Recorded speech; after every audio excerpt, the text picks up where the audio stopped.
राहुल बचपन से ही उस पुरानी हवेली के किस्से सुनता आया था।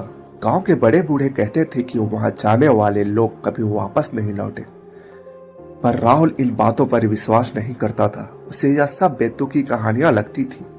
एक दिन अपने दोस्तों के मना करने के बावजूद उसने फैसला किया कि वह हवेली में जाकर खुद देखेगा कि आखिर वहां ऐसा क्या है जो लोगों को डराता है।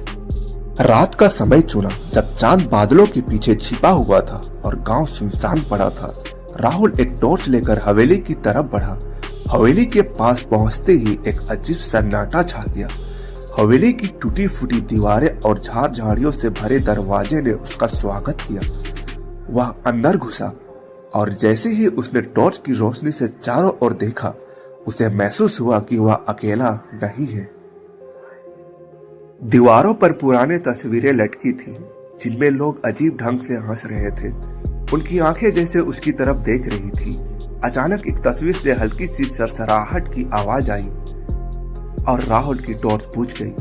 उसने घबराकर इधर उधर देखा पर कुछ नजर नहीं आ रहा था। हवेली के अंदर अजीब सी ठंडक थी, जैसे वहां कुछ अदृश्य ताकतें उसे देख रही हो। उसे एक दरवाजे की चरमराहट सुनाई दी। दरवाजा अपने आप खुल रहा था।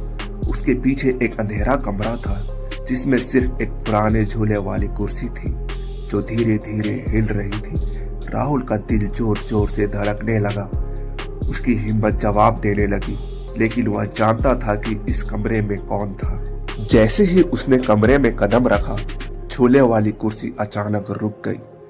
पीछे से किसी ने उसके कानों में बारीकी आवाज में कहा, तुम्हारा ही इंतजार था। राहुल ने मुड़ कर देखा पर वहां कोई नहीं था। उसकी सांसें थम गई। उसने भागने की कोशिश की, लेकिन जैसे ही वह दरवाजे की ओर बढ़ा, दरवाजा अपने आप बंद हो गया। अब हवेली के अंदर किसी के चलने की आवाज आने लगी।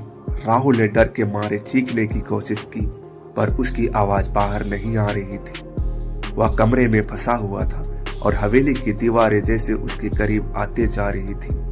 एक भयानक परछाई उसके सामने उभरने लगी। उसकी आंखों में आग की लपटें थी और वह धीमे धीमे राहुल की ओर बढ़ रही थी। राहुल की आंखें भय से फटी की फटी रह गई। उसने बचने की कोशिश की, पर उसके पैर जैसे जमीन से चिपक गए थे। उस परछाई ने अपना हाथ उसकी ओर बढ़ाया और छूते ही राहुल जमीन पर गिर पड़ा।